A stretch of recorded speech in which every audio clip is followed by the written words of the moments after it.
This recording was produced by the Savanna Institute and funded by a grant from the USDA SARE program.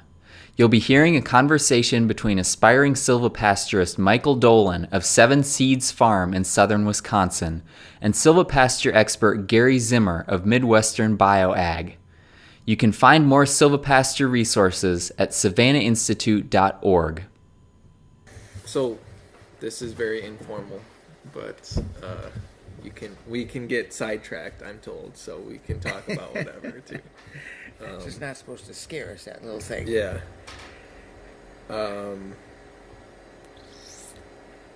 Do you want to? I don't know. Yeah, go ahead. Well, I guess it says get to know you and your farm. So, actually, we moved into this area in 1979, and I have a business in consulting and doing fertilizers and livestock nutrition. Well, we started in the 80s. I bought a small farm to be able to demonstrate some of these ideas way back in the 70s that you're seeing more of today. But back then, there was nobody kind of doing those things. And so we bought a small hobby farm and had sheep, and we did beef, and we got into all these things, raised chickens, and had our own one cow for our own milk cow. So as time went on and I had my business started to grow, I wanted the farm to get to a bigger scale of demonstration. So in 91, we bought a farm for research and demonstration. And my kids got real interested in farming. And so then in 94, my son was only 16 years old, and the farm right across the road came up for sale, and he wanted to buy it and milk cows. And so we did buy it, and he started milking cows in 99 after he got out of college. And so then the dairy was the focus, and then my daughter, she left, got married, and went up north, and they were doing custom raising the heifers, and she got into pasture-raised pigs, and that was intensive rotational pigs. But again, the markets always had to be developed, and it wasn't near restaurants at that time laughed at you. They weren't even interested, Nowadays, that's a big part of the market, which really helps. Mm-hmm. So then, of course, time went on. The dairy farm became the focus, and it grew and grew. And we started right out in the beginning, certified organic, and of course that required pasturing and a lot of those other things in there. So, it's the hills of southwestern Wisconsin. It isn't all corn bean country, or at least it shouldn't be. And so we've been trying to direct market and do all those things for years. And then as the pig thing kind of grew, we ended up putting together a meat locker. And I got into the meat business, and how things many come pigs and go. did you do a year? How many pigs did you finish a year in the heyday? In the heyday, there probably would have been, I'd say 100 to 150, somewhere in that category. And we did 5,000 chickens one summer, which is that's a lot. Funny. We followed the dairy herd, which it actually did quite well because we moved them every day, but they're out in the same pasture the cows were. So we had water out there for one thing, which really helped, and they'd get fresh clover and pasture, and after the and that, of course, those pastures grew really nice for the chickens to graze, and the cows didn't seem to mind. And we had still got a whole bunch of those piled up there, kind of all junk now. We got rid of them. We had enough facilities. I bought someone out to do the chickens. So, and the most beef we ever probably did was, I think we had 15 at one time that we did.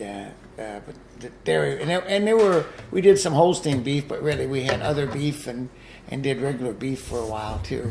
So was Nick growing grains at that time?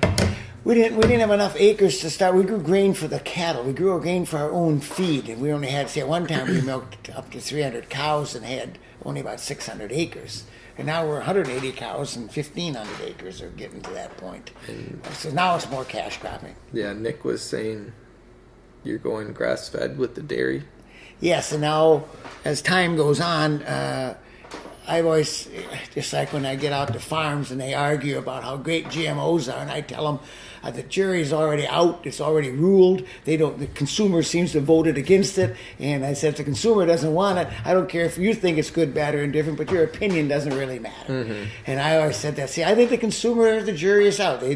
For a whole bunch of them, once the momentum goes in a direction, just like against GMOs, it's not everybody, but there'll be leaders, there'll be restaurants, there'll be people that want grass-fed milk and grass-fed beef and pasture-raised pork. Now, obviously, pork got to be fed some grains with it, but the dairy, just like I evaluated a big that farms out in New York that are 100% grass-based, and a lot of them are really struggling and not getting enough milk, and they're not making any money doing it. And so the other reason our farm we got so many hills and so much forage land and not enough good corn and bean land, and we got some really good grain markets for seed corn and other peas. We're looking at all kinds of grain markets. So, and then I said to the consumer, I'm a dairy nutritionist by training, and I want to be able to demonstrate that we can, how well we can do. Now, we do feed some sugars, and I'll be doing digestive aids to the cattle to get the maximum digestion out of the forages, and it'll be a mixture. In Europe, I got friends I work with that they use fodder beets over there, but that's another whole enterprise that's never took off in this country, and they're 100% grass-based. So I think that today the consumer is, should I drink milk or not, or should I eat beef or should I not eat beef? And we still have to come to the question of what kind of beef do you want to eat and what kind of milk do you want to drink. So our dairy herds, what I think the consumer is heading for, we're all going to A2 milk, which is I think people that can't tolerate milk. It's a pretty high percentage. They say it's a genetic mutation that took place a long time ago. If you can't tolerate milk, A2 milk you normally can. Now in New Zealand it's being marketed, in Australia it's being marketed, and it's being talked about in America. And there are people that are getting close to A2. There's some in this area got a lot of A2. All the bull studs listed on the bulls. So we've been using with our AI all A2 semen. And so then 100% grass forage based and A2 milk is kind of a direction that we're going with the dairy herd. And then use our grains as cash crops. Yeah. Yeah. I should probably introduce you here. You're Gary Zimmer, right? Yeah, Gary Zimmer. I'm Michael Dolan of Seven Seeds Farm, and you hit the land access and how you really got started, and how has your access to land changed over the years? Well, which was very fortunate, as I mentioned earlier, we bought that first farm in '94 when land was $1,000 an acre. In '99, we bought another 200 some acres at $1,000 an acre. So my son, he was 100% debt finance. That's why we had to go organic, especially because he couldn't have tolerated the ups and downs. I tell everybody he's the last guy to get in this game called farming, unless you inherited or on a small scale. But to get in now, he owns 5 farms, and to get to the scale he's at. Now, the most we ever paid for any land was $2,500 an acre. Now he's willing to pay $8,000 a day if we could find it. so spread out the debt. Yeah, and we rent a lot of land, and then flat land around here is hard to find where we could grow seed corn or we could grow our specialty crops, and so anyway, we've accumulated a fair bit of land, and that's why I said, but a lot of it's rented. We got a lot of people in this part of the country that want their land farmed organic, and of course Taliesin, Frank Lloyd Wright Foundation Farm is the largest rental hunk. That's 300 acres, and we've had that since 2000. And that's prime. You guys have Nick was saying you put a lot of fertility into it, and now it's prime crop growing land. Yes, it is. In the beginning, when we got it, it had been rented since Frank Lloyd Wright died in 1959 or whatever. No, it was later than that. Anyway, I don't know when he died, but it doesn't matter. When he passed away, of course, it was been rented ever since. I think it's probably been rented since '59. Well, first there was some neighbors they kind of partnered with, and then people even at Taliesin, being their architectural people, had no idea what was going on, except they knew when people rented it, they didn't put anything into it. But for us to be successful on particularly organic farming, so we rented, we start pouring the inputs and put compost and cover crops, and we really build the soil. So we do it for everybody's farm. We just rented some again recently. We take a 7-year rental, 2 years to fix it, and then we get 2 years to get it organic, and then 5 years to farm it. So people at Taliesin really noticed that, oh my gosh, these guys are putting things on the land. So I have a good relationship with them. Of course, I'm on the board there now, but trying to get agricultural, this local food thing and agriculture promoted more at Taliesin. We've done a lot of work on the land there. Yeah, we spend a lot of money, $200 to $300 an acre right up front just to remineralize and get it fixed.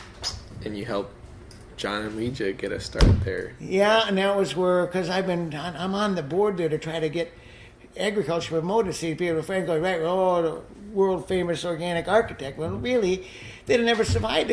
During the Depression, they had no jobs. The students farmed. Yeah. They were farm kids. They might have been city kids that had to farm, and the farms what kept us. They just starved to it. There wasn't any food. There were no jobs, and so, and Frank Lloyd Wright, the almighty Lloyd Jones is Frank Lloyd Wright's family, ancestors, they were all farmers, and they were progressive farmers. And so I want to, just like the Midway barn, I want to get that restored. I'd like to make it into a training, education thing, get the city people to come out and see what it takes to grow quality food. And I was pushing on it. Nothing ever happens. I got a board meeting again tomorrow. I now got, when I first started there, everybody was against it. Now I got 100% board approval. But then, of course, there's money and projects, and everybody's in favor of the project. Everybody likes what's happening. So then John and Legia, one of the things was we tried to redesign that right around the buildings like it looked in 1959. I'd love to put the pig huts back in there. I'd love to have a rotational grazing thing for beef and some poultry out on pasture so people could come and do the agritourism and bring out school buses and kids to show how food could be grown. And then serve them that food at the... And then serve them that food, absolutely right. And serve them that food. Exactly. So that's why John and Legia been in this. They work so hard at it, as a lot of farmers do, but they've been fighting. The weather for the last 3 years has not been the greatest. No, it hasn't. This last spring, they're so wet, and there's so much rain, and it's such a struggle for them. It's such hard work they go through, and they haven't hit. They got to have one really good year to get their enthusiasm from fighting this thing every year. Sometime It'll come eventually. I've been at this long enough. It comes eventually. Yeah. Yes. So crops, So our crops that we grow is we have because we also have the flour mill in Lone Rock, and I've been actually, I was on the phone today. We've been growing a specialty variety of wheat that's called Orleans, and it's from Quebec, and it's French, and the bakers at 1/3 in the national baking contest this year, and so we'd like to try to get that promoted more. But it's more organic. Spring or winter wheat? That's a hard red spring wheat, and then. We're going to probably put in 80 acres of yellow peas. That's, again, for the protein levels of it, because if you want a veggie burger, you can't have it taste like peas, and so they come up with a way to get this pea flavor out of it. It's the exciting part about both those projects are, and other food companies I work with, it'll be the first time, which I think we all got to separate ourselves one more time, it'll be the first time that food will be purchased based on nutritional value. They're going to measure the amino acids in that pea. It's like the protein in our wheat is really high. Yeah. And we're looking at other characteristics that would indicate more nutritional value. Just because it's organic doesn't always mean it's loaded with nutrition. And just because, you could have pasture animals say they're pastured and half starving to death out there without quality pastures and quality feed. Exactly. So I want a healthy soils growing healthy crops and fed the animals that become healthy. And that's the kind of food we want to raise and consume. Exactly. So livestock, I'm pretty sure you guys are mainly dairy now, correct? Yes, the only, except for our own family use, why we're all dairy, and we do, I did raise up, we've been breeding our heifers to Red Devons just for calving ease, and we did raise a bunch of them up for meat, but we just don't have the facilities or the place, and we aren't into doing. Although I have a meat market, we're not into the marketing or finishing, and so dairy becomes the focus, and we got enough helping things around there. So you have a meat market? Yeah, well, Conscious Carnivore in Madison is. We started out because when we were seasonal on the pasture-raised pork, we ended up buying a locker just for our own storage, and then we ended up to get further and further along. That's the flour mill today in Lone Rock, and then we had the Black Earth Meats until we had issues with the village, and then that got shut down. But we have the market in Madison called Conscious Carnivore, which is doing really well. We have 3 categories of meat. We have the grass-fed, we have the organic, and then what we call Grandpa's Way. And Grandpa's Way is the way Grandpa did it. There's not 7,000 in a feedlot. Yeah. They're not standing knee deep in manure. They're not fed. They're not given hormones or drugs, and they're not fed pure shell corn. Right. They're fed some hay and a little bit of grain, and they grow a little slower, maybe. And they get some fresh air, and there's a lot of farms around. Like maybe got 20 head that was on the farm, and so Grandpa's Way it's less expensive for the consumer, but they like it. And they don't want to. The farmer doesn't want to deal with any certifications. No, sir. No. That's right. So there's some really pretty good farms out here that just don't want to do that paperwork for certification. However you want to look at it. That's right. I mean, my number one advice to the customer is some people give me a hard time about being certified organic, and they. If I think organic is definitely a craze, but we're moving towards the right direction. But my number one advice to the consumer is just know your farmer and know how it's raised. It doesn't have to be, certified organic, but it could be. Yes. And that was why we've been through the marketing thing enough, and we've been certified organic since right away in 1994 we started, because we market our soybeans as another crop we've grown in quite a few of the years, or our corn, and they go into bigger markets, and our milk. And you've that many cows, we can't direct market because the consumer never is going to get a chance to know us. We made our own cheese for a while even, and had seasonal cheeses because we feed our cows different each season of the year. And that part, we wouldn't probably have been certified organic, because then that's the one where they really have to get to know the farm. For us, my son is a much better farmer than a marketer. Yeah. He's a hermit farmer. No, it's not quite. Probably not quite that. It's not. He can communicate with, but the last thing he wants to do is market his own. Yeah, he definitely doesn't want to be out there knocking on doors and trying to sell his product. No. We'd rather. He's a proud young farm kid that would rather do a really good job with growing the crops, and then I know it's kind of like you have to take what you get, but we are specialized, and we do go after high yielding organic on our crops and do quite well at it. Yeah. So why should people be grazing? Well, I think that's the other thing is that yes, we have our 6 months of winter here. I think there's the fresh air, the humaneness of cattle. I think the animals want to be really outside. Even today, it's 30 degrees out here. They don't want to be locked in a box. They want to be outside. And I know in the mud and things, you got to kind of confine them a little bit.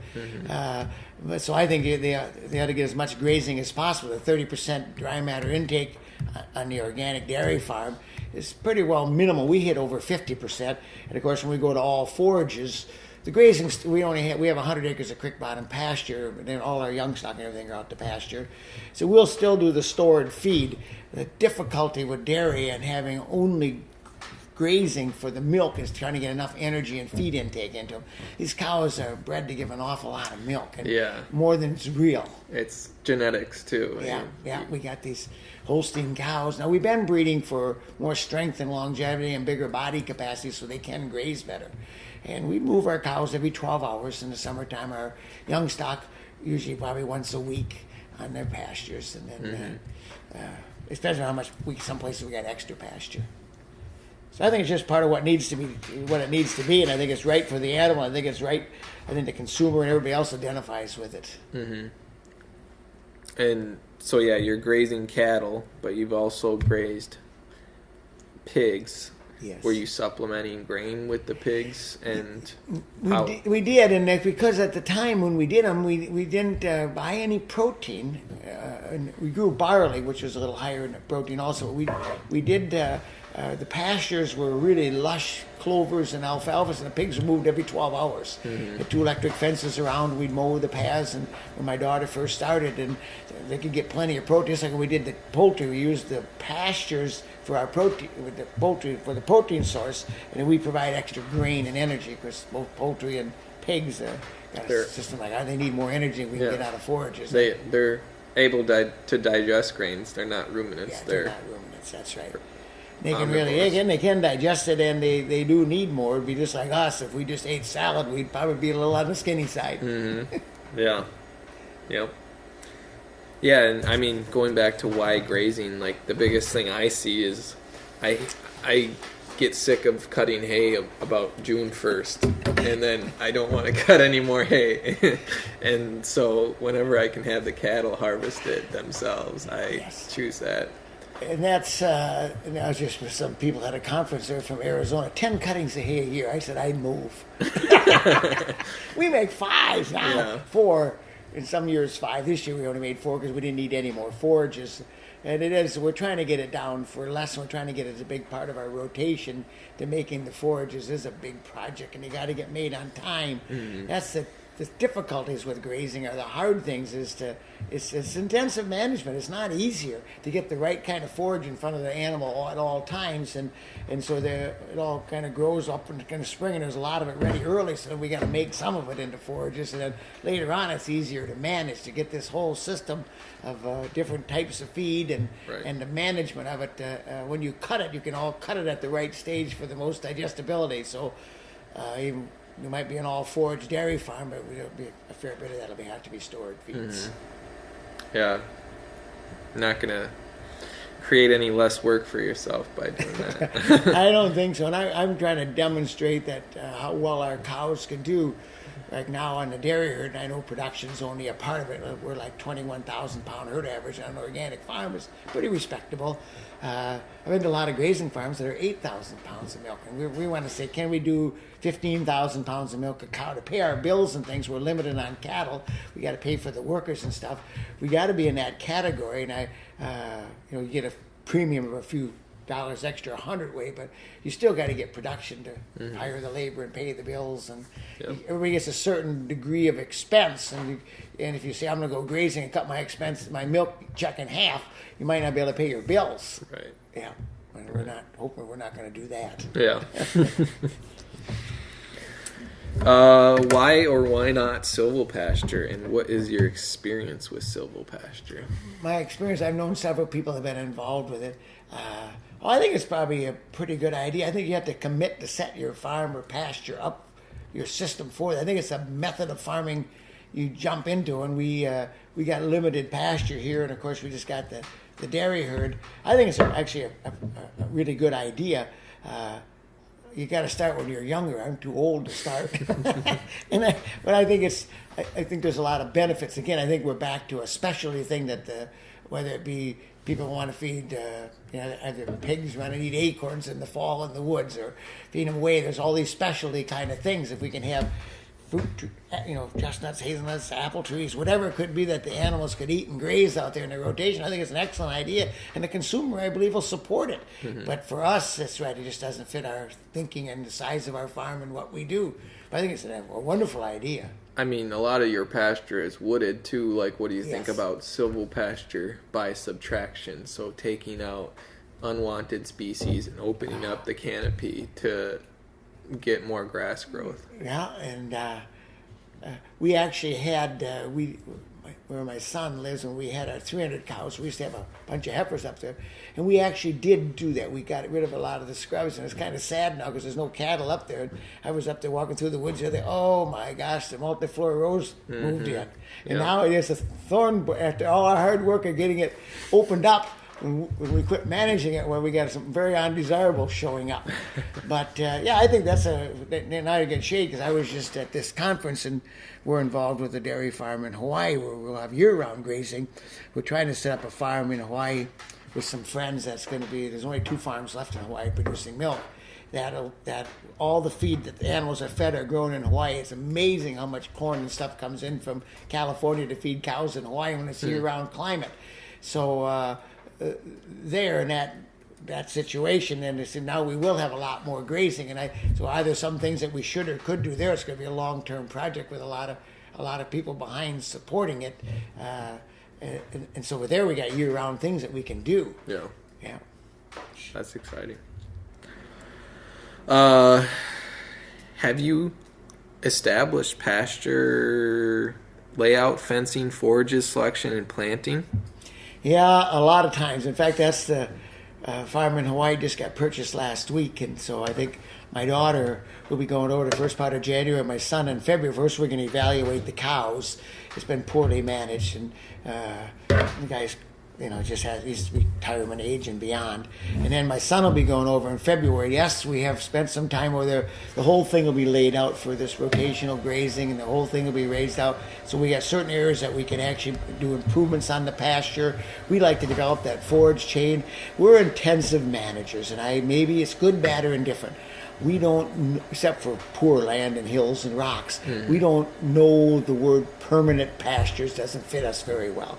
Nothing's permanent, so we will rotate and manage and establish certain things. Now we got guinea grass in Hawaii, so we're going to have to do some kind of tillage. Every field's not suited for this. You got to recognize this is in the hills on the Big Island, but we got to do something to suppress the guinea grass. From now it just took over, and it's not the most digestible. The farm that's farming there now, they got a herd in Idaho where they get 90 pounds of milk a cow a day, and in Hawaii they get 60. Because they said the feed is so poor. Well, that guinea grass is like Kentucky 31 fescue. If you think you can get a lot of production out of it, you're probably wrong. And so we'll reestablish with different brassicas and see to get animals to produce, the difficulty with grazing is, whether it be beef or dairy, in my opinion, is that to get the digestibility real high, we end up with too much protein. And then you get them on the Atkins diet. And so if I want to manage my grazing and let it get a foot tall or a knee high when we graze, we're into more tall grazing and graze it down. But boy, that stuff will still be 22, 23% protein. Yeah. But I can put plantains or different things in there, or some forage brassicas of some kind. Plantains can be highly digestible and 12% protein. So we're always going to struggle with this excess protein to keep digestibility up. Yep. So we're going to go through we'll have a no-till drill once we get it in balance and get the guinea grass back in check, and then we'll manage the pasture as best we can, and then we'll have no-till drills. We're not necessarily going to tear it up like we have to now to start with. We'll get a rotavator. We got to kill what's out there. Yeah. This is all organic, and so we don't have chemicals. And so that, and as like I said, has been poorly managed. There's a whole bunch of weeds in some areas, so it's not all manageable. We will manage intensively what we can, and then we'll set up irrigation on all of it. Yeah, all the fences. Why it's another deal. The plot thickens because everything rusts and rots, and so we're going to have to use all plastic. Yeah. But it'll all be laid out with the lanes and things, and we'll have the herd grouped into 3 different groups. These are just like a 700 cow dairy farm. So Wow. the high producing cows, we don't want them to walk as far, and so Right. That's another part. But that's the fun in farming. It's intensive management. But that's It's the always fun a in to puzzle. make the most out of other land without having to make any more forages than we need to. We've never been where we can go year-round grazing. Nope. We won't get a break from that either. We're not getting a break from making hay. Exactly. Have you ever established trees? Except for our personal use, no. No. Not on a large scale? No, have not. I tried to do some apple trees up on one thing, but the deer seen the wind over my fences, so I didn't have enough. I got them all. Yep. Yep.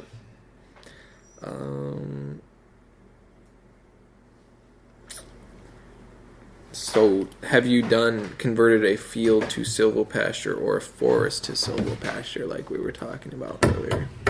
You tried that with Nick and... Yeah, we tried, like I said, because these were hilly, rougher, woody areas, and we tried to thin out a lot of the scrubs and the trees and put the cattle back in there, and there's places you can drive and stuff to get rid of some of the brush and things, but we were getting some grazing. Everybody kind of complained a little bit. We were trying to get some grazing out of the woods, and some of that land they were worried that we didn't leave the cattle out in the wintertime, but you got cows going through the woods. There's not much underbrush or understory, and maybe we still had to get out a lot more trees to get it thin enough to get more grasses to grow, so we didn't end up with let some light in or something. Yeah, got some more light in for the production wasn't the greatest on the grasses in there. Maybe there was more bare soil that we should have had. Mm-hmm. What are your thoughts on perennial agriculture? Perennializing agriculture. That would be a nice thing, but it's not in my lifetime, probably. Yeah. So we're intensive managers, and that's where we probably, just like on our pastures, just like guys, we rotate rapidly on our fields and our pastures because we're always in the middle. We're always growing something. We always want something green to grow out there, but the permanent part, because what happens, you either get sod bound or you get compaction, and even with cattle and old established pastures, and even we would be, if I was going to leave, if you wanted to call it a permanent thing, I would still have either a yeoman plow or an aeration tool of some kind, because trying to get my root zone deeper, and if I'm going to put nutrients on, they're always laying on the surface. I want to make sure things soak in. Can I create an ideal soil by just having something permanently out there without intervention, and to get the kind of yields we want to get? And my answer is I haven't seen it in my lifetime. Yeah. That's a good explanation.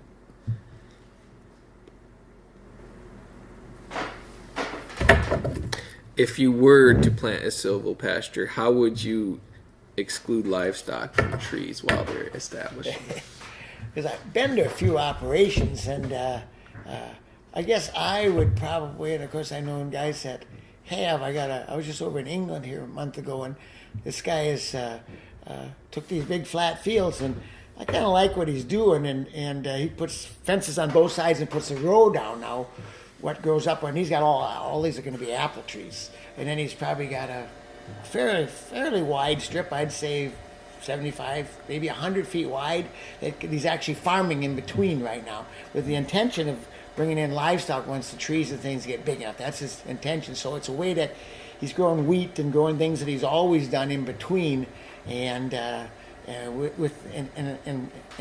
does put cattle. He got sheep. He put sheep in there in the fall, but he did fence out on both sides. Put rows down the fence on both sides. Now maybe it didn't seem to be from his pictures. I wasn't, because it's wintertime. Yeah. I didn't see any issues with weeds along his fences. Yeah. But he did keep the animals completely out of the area where the trees were.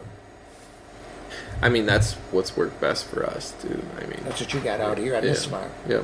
Rows with fences on, and then Both sides. You don't mow or you have to do anything with them. We'll mow once a year just to keep the electric fence up. Yeah. Juiced up. Yeah. But I mean, at scale, that's probably the most cost-effective, best way to do it. Because then but I don't know how wide yours are apart.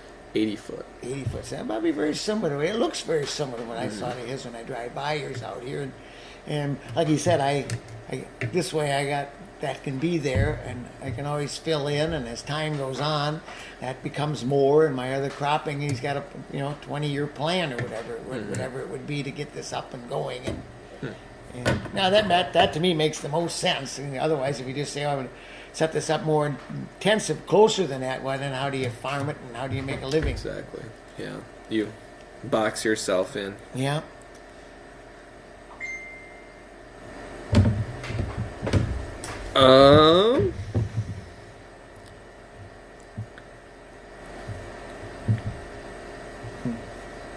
What are the most important things to monitor and manage in pasture and silvopasture? Huh. Well, I guess I look at it from a couple things because I'm a dairy nutrition guy. If I was going to manage the pastures, I want to see what I want to do testing. I want to put as much science to it as I can. I want to get an idea, and just like the Australians and New Zealanders, they all look at how much meat or milk we're getting per acre. I guess that's a measure, but then if you supplement them, that's hard to go up if you're just doing full-time grazing and that kind of thing. But I'd want to have my clippings and my feed test to see what kind of nutritional value, what kind of mineralization. See, there's all kinds of things that are necessary.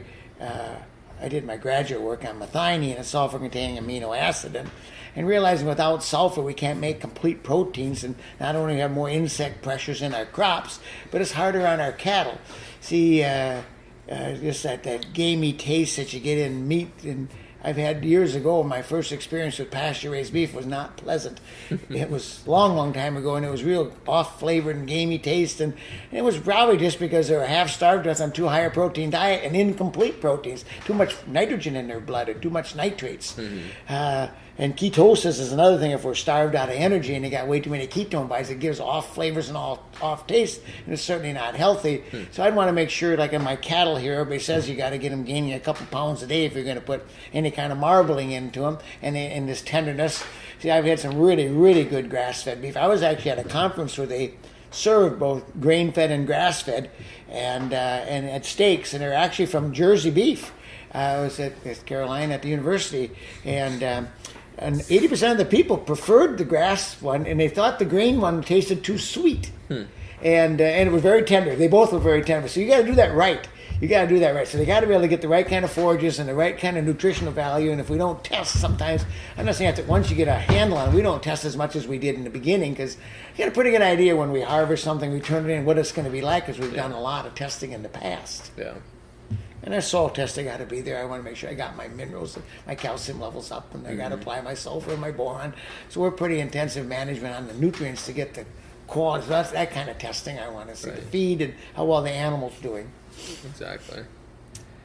Yeah, I know from selling our own beef, it's hard to change misconceptions about grass-fed beef. If one person has a bad experience about it, they're not likely to come back for at least 10 years. That's right. That's absolutely right. And I got off to a bad start, so it took me quite a while to get over it. I had to have some good stuff. And then people that did a really good job. And it's no question about it. All the things you're talking about here, whether it be organic farming or intensive grazing or silvopastures, all require more management, not less.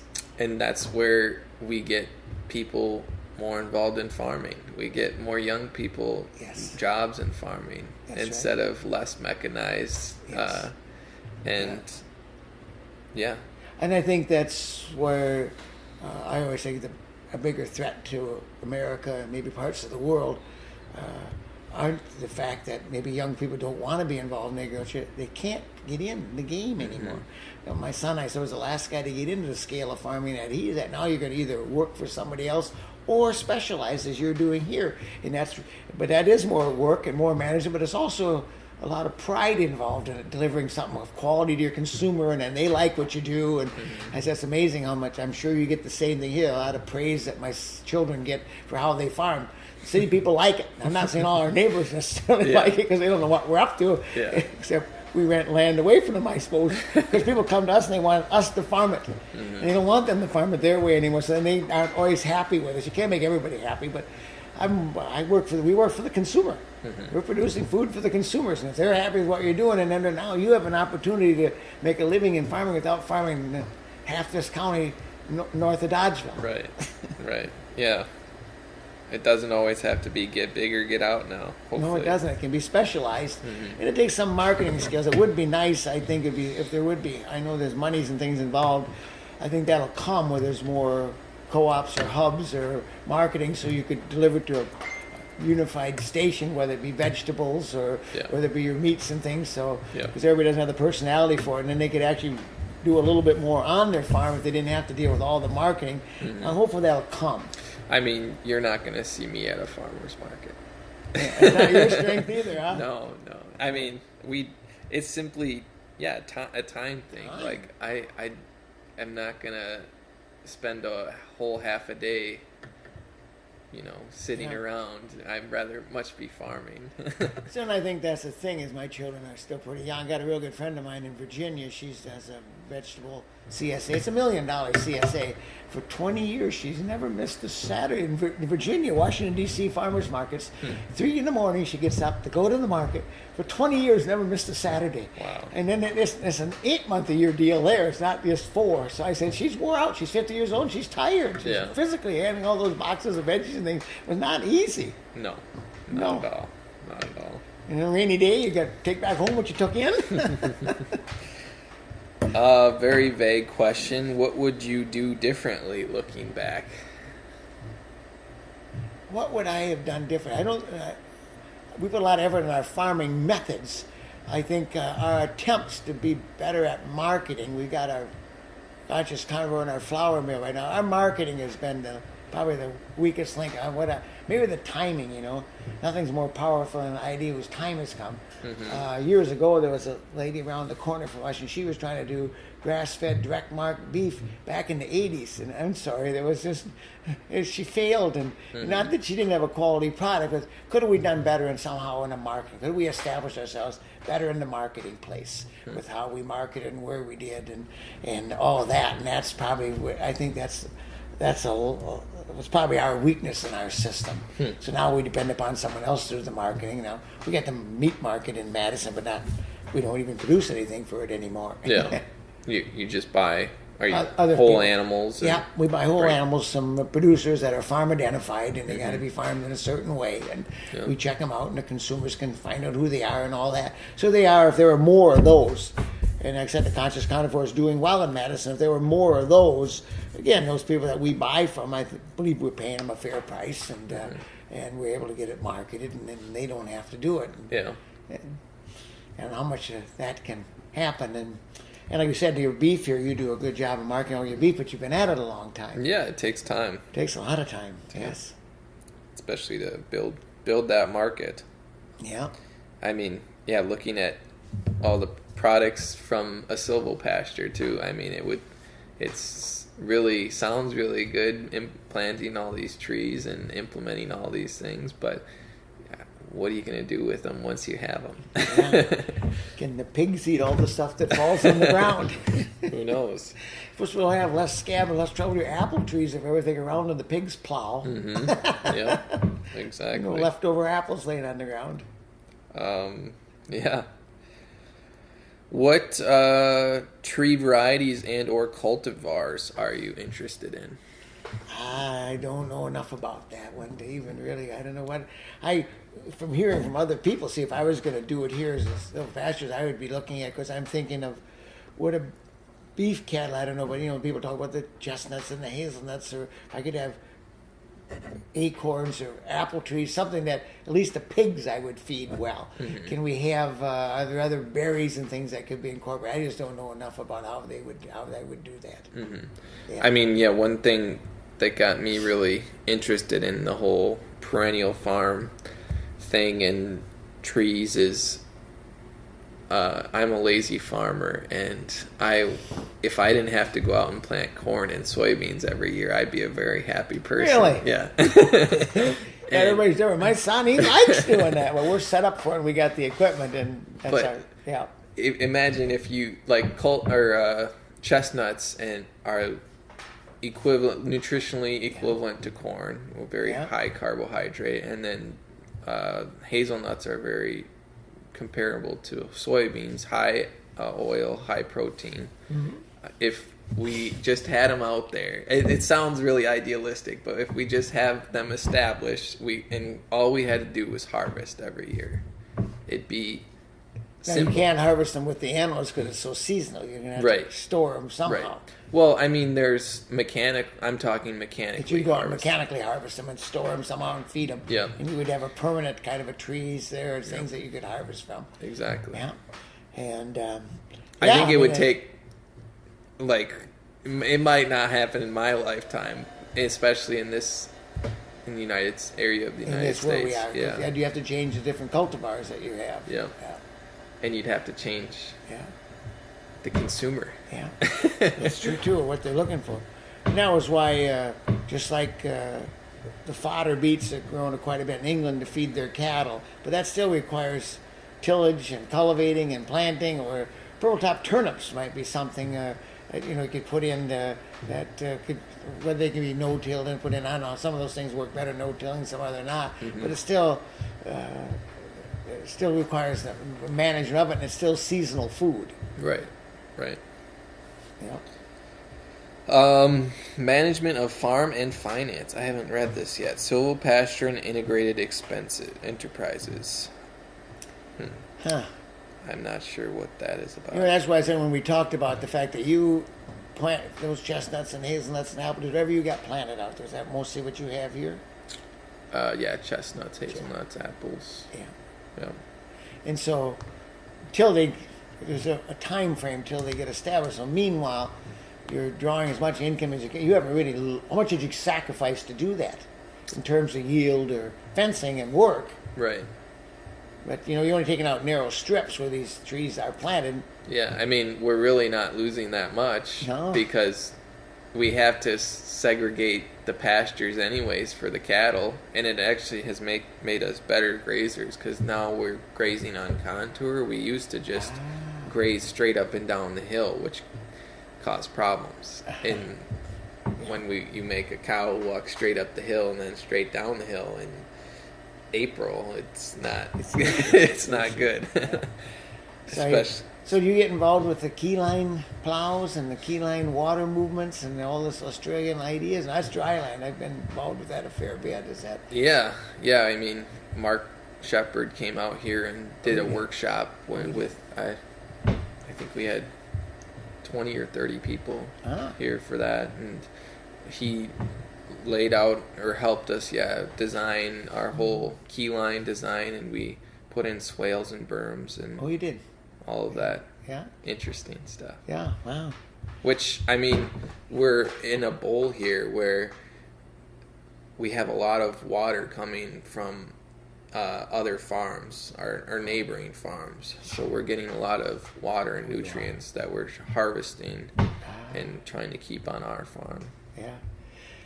That's always interesting because I've been around the world a number of different times, and I finally turn into discussion to everybody says, how much rain do you get? Well, you get 30 inches. Now I wonder how much you keep. And so your neighbors aren't keeping their 30 inches if you're getting it. No. And then I say, so if it's not soaking in, and that's why do we have to have some kind of intervention, whether it be the berms or the keyline plow to have those little trenches. I was on an old permaculture farm in Australia, and I was just blown away. The first time I got introduced to permaculture, I was speaking at this conference, but it was really about, I was on soil fertility, but where they did their vegetables, where they had the trees, how they ran their key lane plow, where they directed the water, how they saved their water. They even, in Australia, they got it so that it's actually illegal to have a willow tree because they dam up the water, and they thought it seemed like their argument was the Conservation Service made major highways from the land to the ocean to get rid of the water, when in reality he said they want those. This guy planted willows, so he's very wealthy. Wanted to bring the beaver back, to put in dams to spread the water out, and with his key line plows, it was amazing how much better his things looked than the neighbors. Now, it had been an old permaculture kind of farm. So I think that's the other aspect. How do I make the most of the resources? And if I'm limited on some of those resources, how do I get the most out of them? Yeah, and it's also about making us more resilient to drought and yes, that's absolutely right. Whatever weather wants to throw at us. Yeah, and I think that's where people really miss the fact that they don't think there's anything they can do about it, and they're really quite wrong. And I just heard Christine Jones from Australia talking about liquid carbons, and now having something green out there all the time, and different things that people were doing, and some research they did out in Western Australia, and really low rainfall, and how much this guy tripled his organic matter. And they said the sandy soil in Perth, Australia is really, really hard farming, but by they graze sheep, but having more green things growing all the time, this leaving land lay summer fallow to save moisture was really a dumb idea in the beginning, and it still is. And so anyway, just those are the opportunities in farming that I think make it fun and challenging. That's why otherwise you become a slave to this thing if you don't really engage in the thing. Yeah. And that was why the farm in England, I said, that was doing what you're doing here with those strips of trees. That's $20,000 an acre land. Like he said, I just can't leave it set idle till the trees start to produce. I won't be here. I'll be broke. Exactly. Yeah. I mean, we're definitely livestock people, not tree people. The trees are the very last thing to get maintenanced or weeded, or Gotta learn to make it on their own. Yep. Understand. But I mean, we have a subsoiler, so we do. Yeah. Have played with that a little bit, but not too much. Yeah. Not. And are you intending to have permanent pastures here? And if you do, how do you end up with certain species that can tolerate the climate management? No, we don't intend to have permanent pasture. Everything's intensive rotationally grazed, but like right now, we can go out there after we talk and take a look at the cattle. We bale graze on our pasture. Oh, you do? And then I'll lightly till it in the spring and replant like something like sorghum Sudan grass for if I think we're gonna need summer forage or whatever. But last winter or this spring, I just seeded it back down because we had plenty of pasture, plenty of land for the cattle. But next year's going to be a little tight, so I think we'll need expanding your cattle. Yeah, we're up to 60 cows, so there's about 140 head of cattle on the farm right now. Yeah, which is plenty to take care of. Feed and put up feed for and manage and deal with their damage they do in the wintertime. They're not all housed in the wintertime; they're out there in the wintertime. Yep. They have access for animal welfare purposes, have access to the shed, but like you said, on a day like today, they have no problem whatsoever being outside, eating outside, and Think about animal welfare, because I've been involved in this Hawaii project on Maui. These guys that got these portable shades, they're made here in Wisconsin. Those big 70 head of cattle under a shade. He was asking. I was just visiting with the guy because they got some in Hawaii because it's humane. You're forced to have shade. So until you get trees up and going, this is all sugarcane land that's now being turned into pasture and everything else. They're forced to have shade, and so if they were talking about having a couple thousand head of cattle, it's going to take a lot of shade. You just can't leave them out there without shade in Hawaii. That's animal rights or humane handling of animals or something, which is interesting. Yeah. So they probably would love to have trees there, but they're not going to get them overnight. No, they're not. Poplars maybe, and like we planted a lot of those. It's like quick shade and that works really well for. Would you then eventually they just die if they only live so long, or what's? Yeah, I mean, Then you hope your other ones 20, take over. 30 years and they're Yeah. done. Yeah. What advice would you have to beginning farmers who want to do silvopasture? Huh. Well, I'm always saying that the biggest obstacle to any enterprise, the biggest obstacle to change, if you're a biggest obstacle to start something, whether it be organic farming or milking cows, whatever, is to get enough knowledge. And so you got to really go out and visit and as many people as you can and take the field days and do the training and do the studying so you get as good idea as possible what you're facing and getting out to the people that are doing it and the ones that are doing it fairly well and say, is this something I can live with? So I always say knowledge comes first, and then of course for me then I would look at the land I got and see what would best fit that and understand the commitment I'm getting involved with. Would be really anyways going to see they got to spend the time studying to see it may not even fit them, and I think then to come along and say, well, I can do twice as good as that guy, well they better try it. Yeah.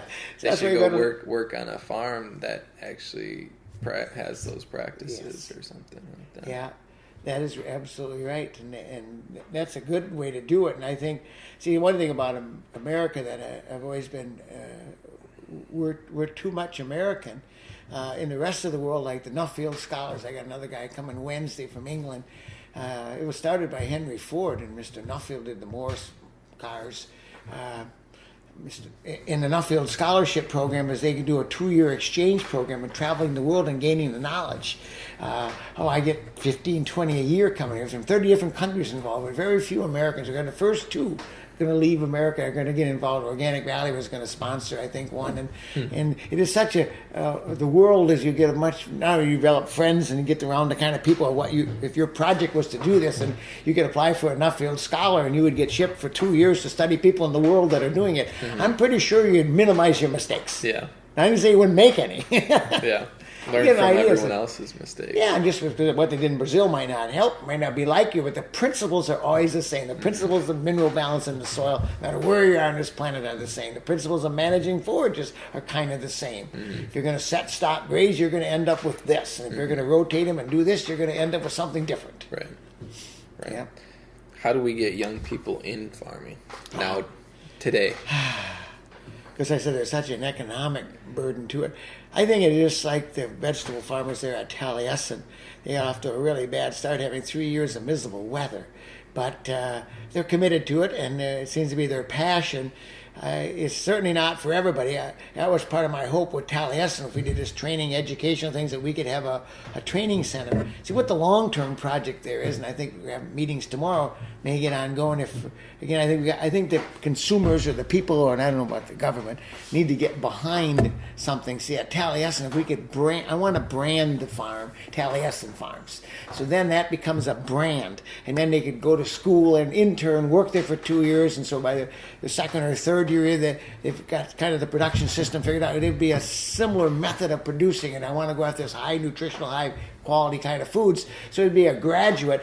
I have people that will actually buy them farms that are very, very wealthy people that want to see this happen, but they would like them to make sure they're skilled, and if they had a brand and a chance to, how would you say, well, I'm going to buy me a farm. Well, what's your skill? How are you going to market it? Well, I'm going to figure that out. See, no, that's a little. But if you say, well, I'm a graduate of this program, and so I think we have to do things like that. That's just an example of not only helping them with their markets, but making sure they're trained properly by doing internships, by going to other places, by seeing other things. I don't know how else. I don't know how else to do it. Or become a graduate of the Taliesin farm. And then you can now have your own farm purchased, and you'll have a market for your stuff, and you might be able to specialize, like maybe your farm would be doing more broccoli or more beets or whatever it might be, because they have processing plants and developing this whole market. So that's the plan. But wow, I've been more slow going. It's a slow process. Yes, it is. We're making progress slowly. Yeah. Yeah, I don't know what else. I don't know if there's any other ideas how to get more kids involved in farming. To me, that's the biggest threat in America is the fact that nobody can get in the farming game anymore, except we get the farmers get bigger, and everybody's priced out of the game. And so now I don't know if that's why. I don't think that's what the consumer wants. I'm not pretty sure that's not what the environment wants. No, it's not. Yeah. What advice to landowners and farmers who want to lease land for silvopasture? Is that a better alternate? Leasing land rather than buying. And you see, it's almost like the leasing becomes, especially if you're going to have to establish, maybe you can clean out some areas that got trees in and get some more grass established under. But if you're going to plant these trees out here, how long a period of time do you have to have this go on for? And, I have my phone even with me. I usually don't carry it. I think I told you I didn't carry it. I didn't need to answer right now. But so, anyway, where was I going with that? That was my mind went on to that. Leasing land. Oh, the leasing land. See, organically, we can do it on these 7-year leases. I think you have to have somewhere whether it be in. There's nothing guaranteed on forever. Mm-hmm. Is it? Like how much can you accomplish? If you were going to plant silvopasture on lease land, you'd almost need like a 30, 50-year lease, yeah. Easily. And then who's going to want to give you to lease that land if you're going to do that thing? Mm-hmm. Now, I would think there's foundations and wealthy people and things that might go along with that, but that's going to be a challenge. That's going to be a real challenge. And to put all that work and effort in, like you said, you'd have to have that much. Yeah. That is one thing about Hawaii. Those are 60-year leases on the land. The government owns everything. This is King Kamehameha land. But 60-year leases is what we just got as of last Friday. So I wish I could get a 60-year Yeah, now well, you're just going to inherit it. 60-year lease does allow you to almost say that's long enough for anybody. Mm-hmm. Now you can do things with it. And so we can do. Now there are restrictions. The farm has to be a dairy farm. I mean, I think that's a problem all across lease land is, the unknown, and farmers won't treat another piece of land well if they know that they're going to lose it next year. Yeah. Like, they'll just go plant corn on it to maximize their investment on it for one last year if they only have 1 year left. And they do, and it's probably because of us here, is that we've been doing this just like with Taliesin. We've been doing this for a long time, and what it amounts to is we've never lost a piece of land because we're the only ones that we don't have competition for it, and because there's nobody that doesn't notice what we do. Mm-hmm. So they notice that we're bringing on minerals and compost and doing cover crops and spending 2 years to build the soils before it's even organic. Right. But if we don't do those things, our farming system fails. It isn't like conventional. I can dump on a bunch of fertilizer and chemicals and get a crop. Because organically we would fail. So we have to do that. So even though we got a 7-year rental thing, we stick a lot of money in other people's lands. Mm-hmm. At the end of the 7 years, we keep right on doing it. Now, we never lost any yet. It's not that, I guess then we feel that we've kind of got back a bunch of what we stuck into. We always feel our farmers system, we have no choice. And maybe if we truly want to take care of the land, maybe nobody has any choice. There's a lot of people been renting land for 20 years and don't want to do anything to it because it's rented. And they've been already on it for 20 years. They should have started 19 years ago doing something. Yeah, exactly. What do you wish non-farmers understood?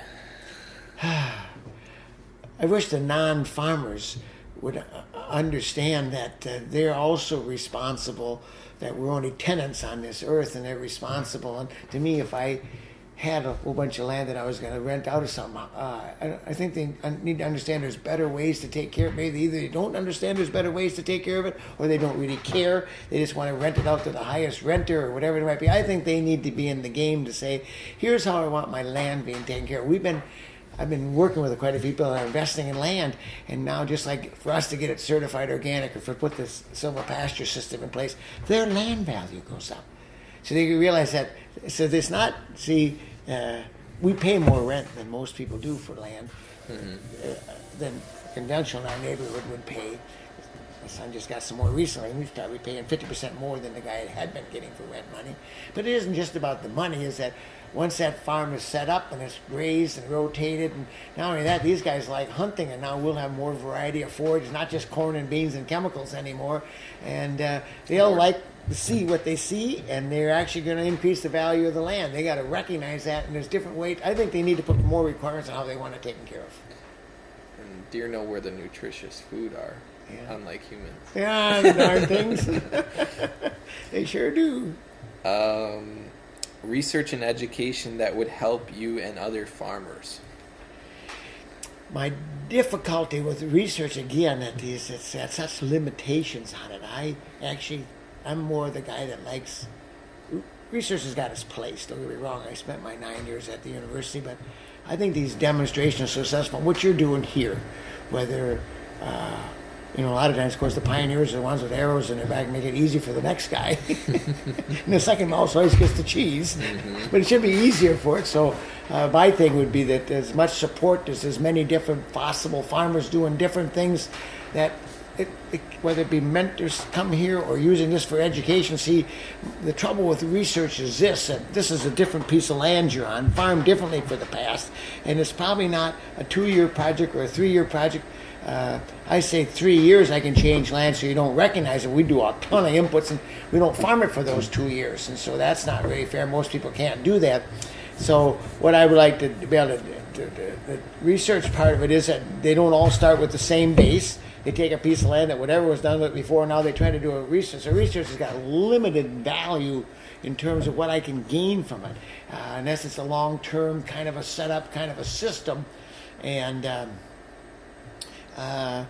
just in England here, they got this 140 years research plot of growing wheat in the same field for 140 years. Where they no longer get enough seed back to plant another crop. Now, I'm not sure what we learned from that.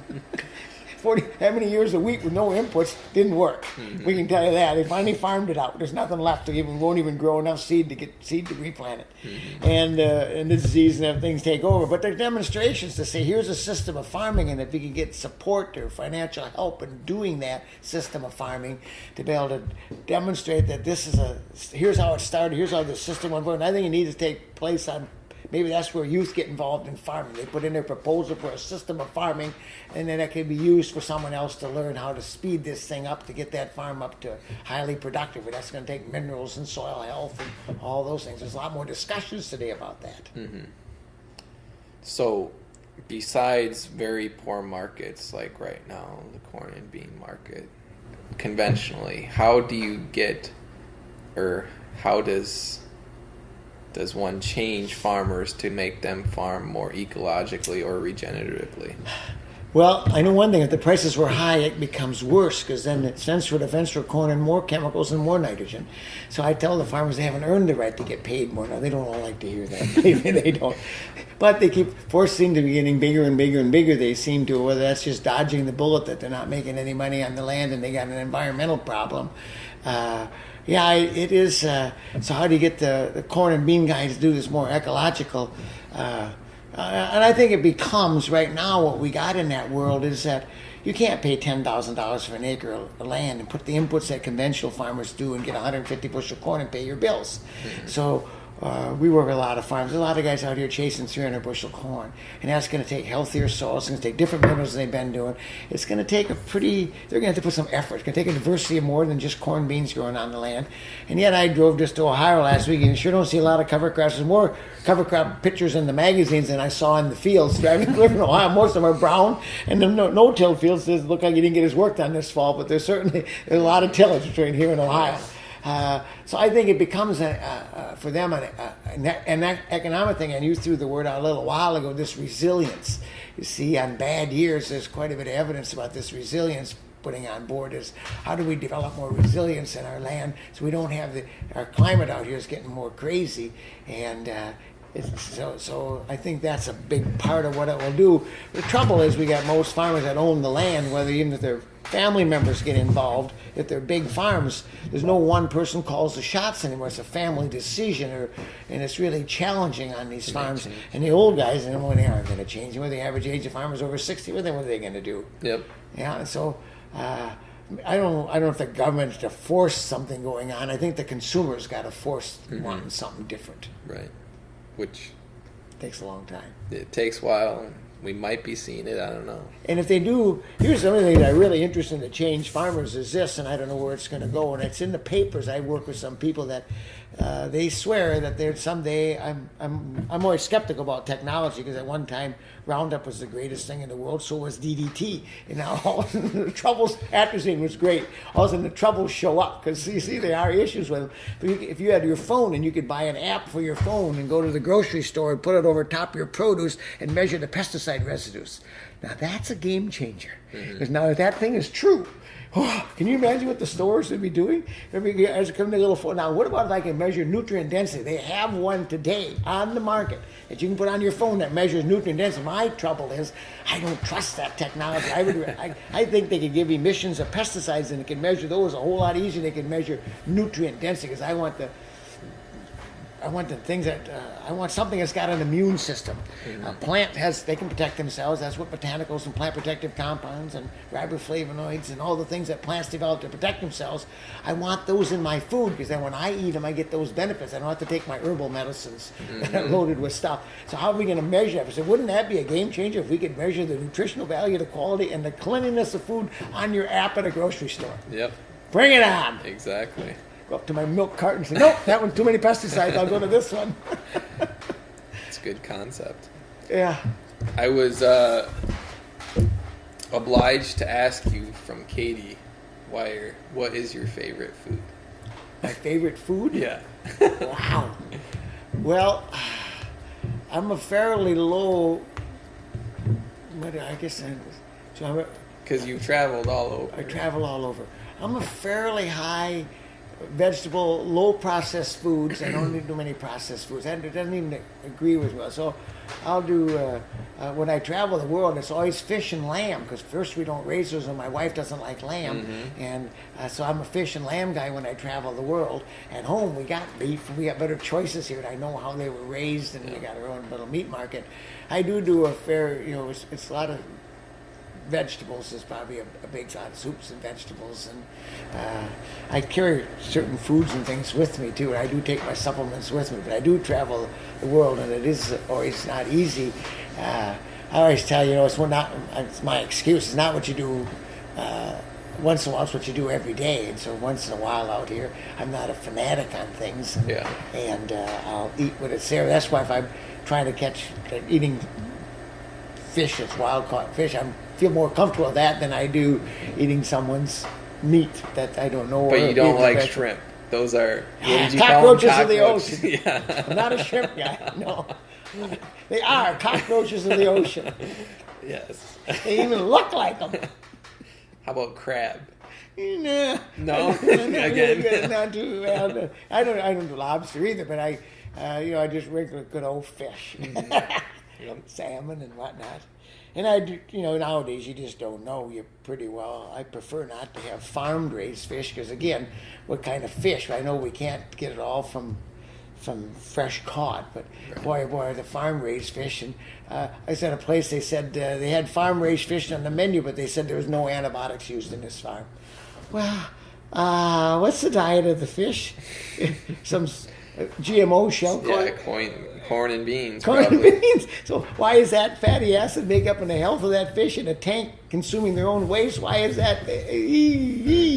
Just because you took the antibiotics out didn't get me too excited. No. So yeah. So anyway, I have to eat what's served out there.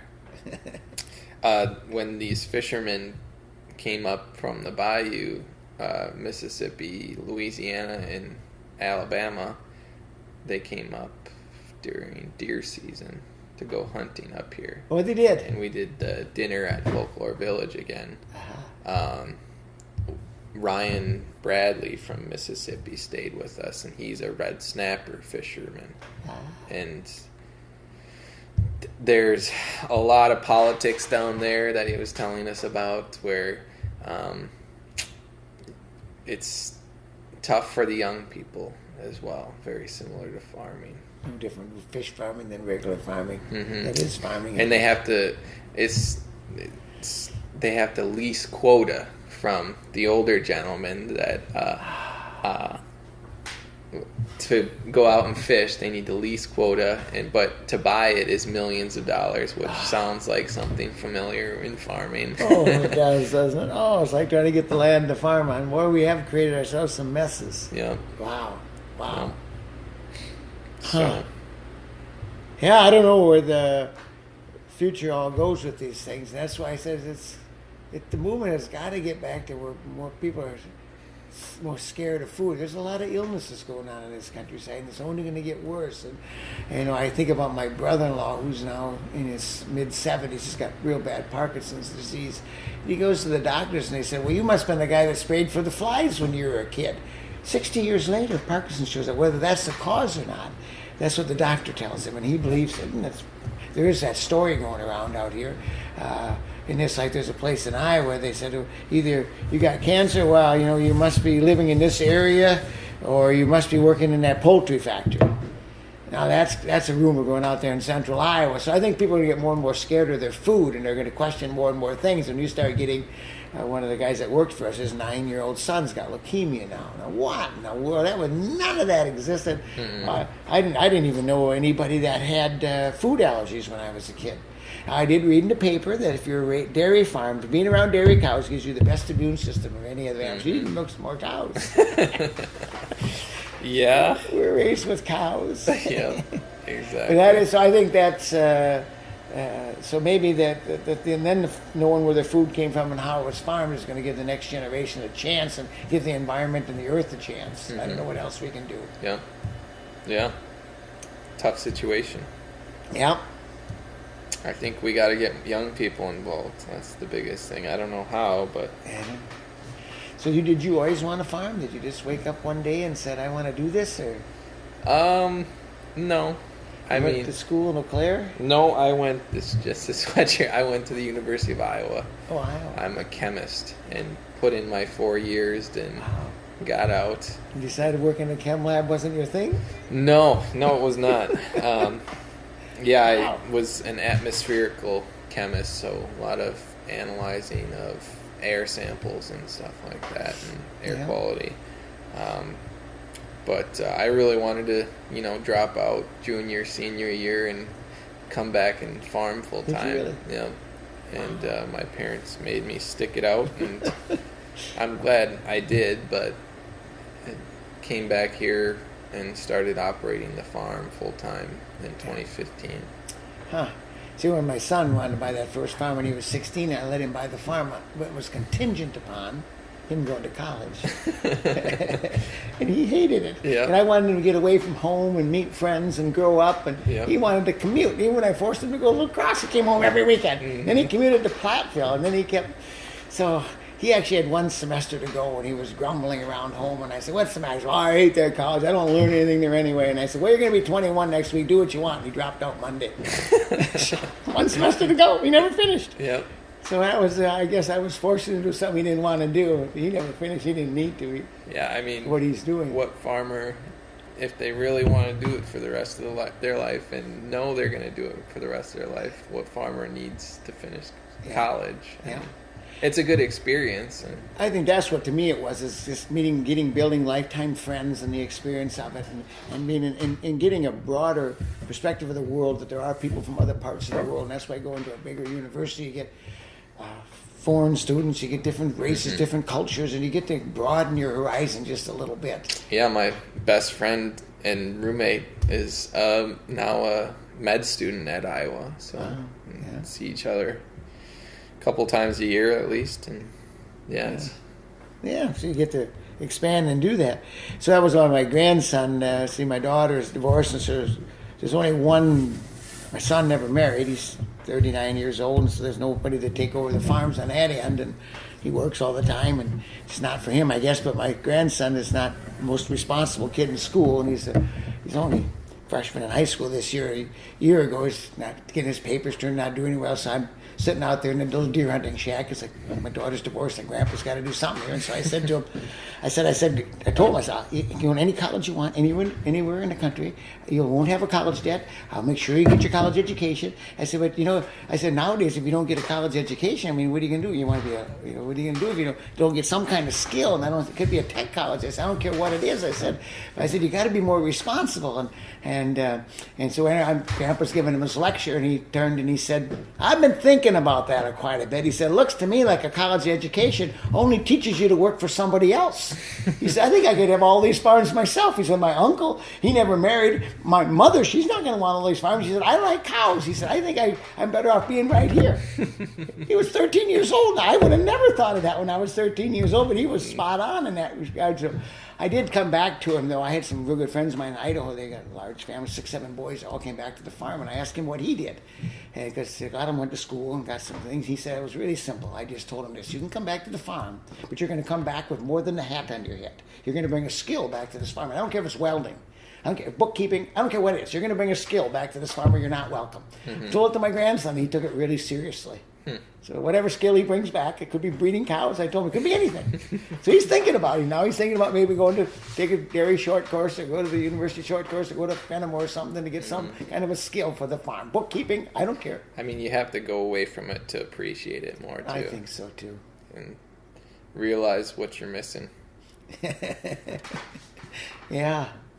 So. I mean, I was raised a little differently. I went to school in Madison, and my parents didn't buy the farm until I was in high school, and then started working out here or just before high school, and then started working out here and hanging out every weekend here in high school. It was a very similar experience to my son. He was 13 when we bought the research farm, and he started working on the farm. But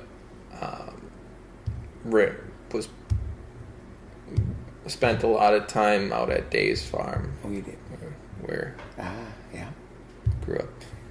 My dad grew up there, and so always had to go there and help. So you didn't get to work up here and milk the cows? I didn't. I'd worked up here too. You did the cows too already, yeah. My dad didn't like that as much because he got suckered into work a little more over here. On the dairy. He's a mechanic, and they always had something broken. And yeah. I would always be tasked to go feed the calves up there. So.